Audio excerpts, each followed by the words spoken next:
അന്ന് നമ്മൾ ഈ സിംഗേഴ്സിനെ അങ്ങനെ ഫോക്കസ് ചെയ്യില്ല. സിംഗേഴ്സ് ചില ആൾക്കാർക്ക് ഇൻട്രസ്റ്റ് ഉണ്ടാവില്ല. അപ്പൊ ആൾക്ക് അന്നേരം ഭയങ്കര മടിയായിരുന്നു വീഡിയോയിലൊക്കെ എനിക്ക് അഭിനയിക്കാൻ ഭയങ്കര മടിയായിരുന്നു അന്ന്.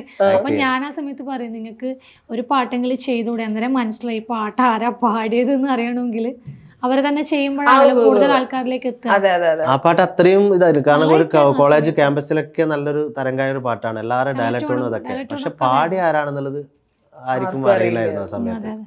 പിന്നെ എന്താ പറയാ, ഈ ഒരു ആൽബം മേഖലയിലേക്ക് എന്നെ കൊണ്ടുവന്നത് നമ്മുടെ തൻസീർ കൂത്തുപറമ്പാണ്. അദ്ദേഹത്തിന്റെ കുഞ്ഞുപെങ്ങളുടെ കല്യാണം എന്ന് പറഞ്ഞ ആൽബത്തിലാണ് ഫസ്റ്റ് എന്നെ ഒരു ആക്ടിങ് എന്നുള്ള രീതിയിലേക്ക് കൊണ്ടുവരുന്നത്.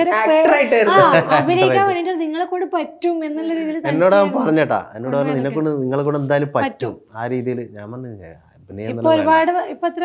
ഇപ്പൊ ആ ആൽബം 9 വർഷമായി, എല്ലാ വർഷവും ഇറങ്ങുന്ന ഒരു വർഷം. ഫാമിലി സ്റ്റോറി ആ ഒരു രീതിയിൽ എന്തായാലും ഒരു അവസരത്തില് തൻസീറിന് ഈ അവസരത്തിൽ ഞാൻ ഓർമ്മിപ്പിക്കും.